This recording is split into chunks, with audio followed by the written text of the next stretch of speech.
조주빈 지금 굉장히 극악한 범죄로 엄청나게 중환형을 선고받지 않았습니까? 근데 이게 10년 전이었다고 하면은 아마 이렇게까지 처벌 안 받을 수도 있어요.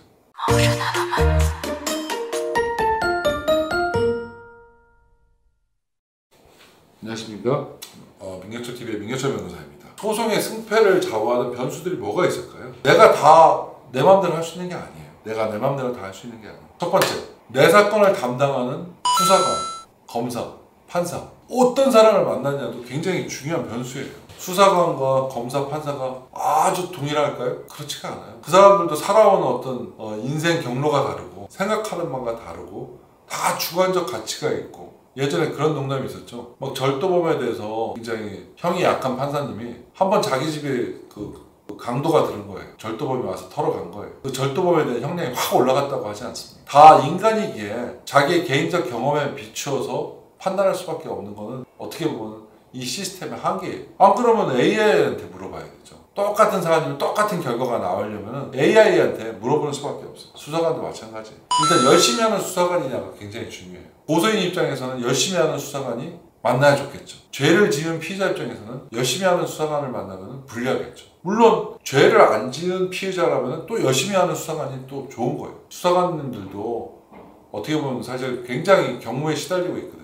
사건이 완전히 캐비넷에 미어 터지고 있어요. 그러다 보니까 자기가 열심히 하고 싶어도 여건이 받쳐주지 않는 경우가 많아요. 영장을 청구하면은 또 영장이 발부 안 되는 경우도 있고, 중요 증인이어서 참고인을 불러오면은 참고인 때문에 안 나가겠다는 사람도 있고, 수사가 그렇게 만만치가 않거든요. 근데 이런 만만치 않은 현실 속에서 억울한 사람을 만들지 않으려고 노력하는 것은 개인의 굉장히 의지가 중요하거든요. 의지를 가지고 열심히 하는 수사관을 만나는 것은 어떻게 보면 굉장히 복이에요. 근데 그게 내 맘대로 되나요? 그것도 이렇게 중요한 변수가 되는 거예요. 또 뭐가 있을까요? 열심히 하면 될까요? 안 그래요. 굉장히 잘하는 수사관을 만나는 것도 굉장히 중요해요. 딱 이제 수사관 처음으로 임용돼서 아직까지 모든 경험이 없어요. 사기가 뭔지, 성범죄가 뭔지, 남녀간에 어떤 경우에 합의하에 이렇게 있을 수도 있지만 꼭 반드시 얘기는 안 해도 분위기가 무르익어서 성관계를 할 수 있다는 거, 이런 걸 이해할 수 있는 분들도 있지만 한 번도 그런 걸 안 해본 사람은 이해를 못하는 분들도 있어요. 굉장히 중요한 경제범죄에서는 경제를 잘 아는 분들은 맥을 딱딱 집어나가기도 하지만 경제라고는 전혀 모르는 분이 이 사건을 담당할 수도 있거든요. 잘하는 수사관을 만나느냐도 굉장히 중요해요. 또 수사관적 요인이 뭐가 있을까요? 합리적인 판단을 하는 수사관을 만나는 것도 굉장히 중요해요. 어떤 분은 정말 답답한 분, 자기만의 세계에 빠져있는 분들도 있어요. 대부분 수사관들이 다 훌륭하시고 잘하시지만 간혹 자기만의 세계에 빠져요. 틀림없이 여러 상황을 비춰보면은 A와 B가 성관계를 한 거는 합의에 의해서 성관계를 한 것이 보는 게 합리적일 수가 있거든요. 근데 자기 경험에 비춰서 이런 경우는 합의가 있었다고 볼 수 없다고 자기만의 세계에 빠지는 분들도 있어요. 그런 어떤 합리적인 시각을 가진 수사관을 만나는 것도 굉장히 중요해요. 똑같은 사안을 만나도 마찬가지 수사관뿐만 아니라 수사관, 검사, 판사가 다르게 볼 수도 있어요. 우리가 재판에서 가끔 1심에서는 유죄가 나는데 2심에서는 무죄가 나고, 또 대법원에서 판단할 때는 또 유죄가 나고, 이러는 게 바로 그런 거예요. 똑같은 증거, 뭐 법리가 복잡하냐 이건 별로 중요하지가 않아요. 그렇게 법리가 문제되는 거는 케이스 중에서 차지하는 비중이 거의 1%도 안 돼요. 대부분 모든 소송이 사실관계 문제. 사실관계는 어떻게 인정된다고 했죠? 증거에서 인정되잖아요. 야, 증거를 바라봐도 어떤 사람은 다르게 판단하고 A라고 판단하고 B라고 판단할 수도 있어요. 모텔에 들어가는 CCTV 화면이 있어요. 여자분이 완전히 실려가진 않지만 어느 정도 남자한테 부축을 해서 가는 그런 CCTV 화면이 있다고 합시다. 그러면 그 CCTV 화면을 바라보고 어떤 분은 이 여자분이 심신상실의 상태, 그냥 좀 만취해서 정신이 없는 상태로 판단하는 분도 있을 수도 있고, 아 이거는 심신상실의 상태까지는 아니야, 정상적인 의사가 있는 상태라고 판단할 수도 있어요. 똑같은 CCTV 화면을 보면서도 다르게 판단할 수도 있어요. 그러면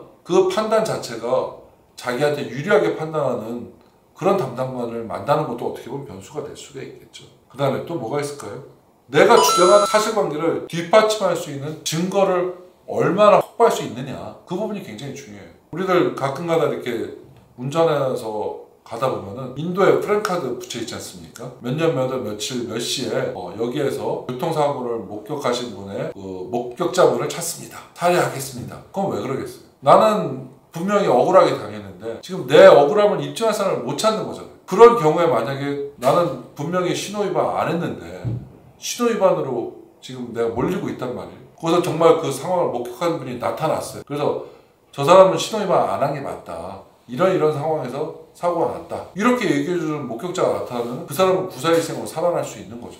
근데 신호위반 안 했음에도 불구하고 아무리 프랭카를 붙여놓고 해도 그런 분들이 안 나타난다면 그거는 어떡하겠어요? 증거가 없는데. 또 뭐가 있을까요? 주변이 거길 가다가 거기에서 본 사람도 있을 테고 CCTV를 찍은 사람들도 있어요. 카메라를 찍은 사람도 있을 테고 이런 분들이 나타나고 안 나타나고 증거가 어떻게 보면은 사건마다 다 산재해 있지만 이 산재한 증거들을 찾을 수 있느냐 없느냐가 어떻게 보면은 이 사건의 승패를 좌우하는 가장 중요한 요인이 되기도 해요. 또 뭐가 있을까요? 사회적 공감대의 변화도 어떻게 보면 사건에 미치는 영향이 굉장히 커요. 사회적 공감대. 성범죄가 어떻게 보면 공감대에 급격한 변이가 있는 부분이 성범죄 아니겠어요? 조주빈. 지금 굉장히 극악한 범죄로 엄청나게 중환형을 선고받지 않았습니까? 근데 이게 10년 전이었다고 하면은 아마 이렇게까지 처벌 안 받을 수도 있어요. 지금은 개정된 아동 청소년 선고에 관한 법률에 의하면은 아동 청소년이 들어가 음란물을 보기만 해도 처벌을 받거든요. 근데 이게 개정된 게 2020년 6월달에 개정됐잖아요. 그럼 그 전까지는 처벌되는 범죄가 아니었단 말이에요. 보는 거는. 근데 이제 보는 것도 처벌을 한단 말이에요. 이게 사회적 공감대가 궁극적으로 실현된 게 법률의 변화를 일으킨 거예요. 또 법률의 변화가 아니어도 예전 같았으면 징역 1년이었던 사안이 징역 10년, 20년으로 바꿀 수도 있어요. 자기 하는 행위가 지금 사회적 공감대가 어떤 형태로 변화되느냐. 어떤 경우에는 차분차분히 변화될 수도 있지만 어떤 경우에는 조주빈 같은 N분방으로 인해서 급격하게 변화될 수도 있어요. 이런 사회적 공감대의 변화도 자기 사건에 미치는 영향이 굉장히 크다.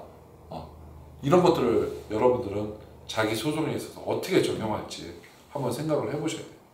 자기가 불리하게 사회적 공감대가 형성되고 있는지 자기한테 유리하게 사회적 공감대가 형성되고 있는지 여러분들은 승패를 좌우하는 또 하나의 요인이 될 수 있다는 거 염두에 두시기 바랍니다.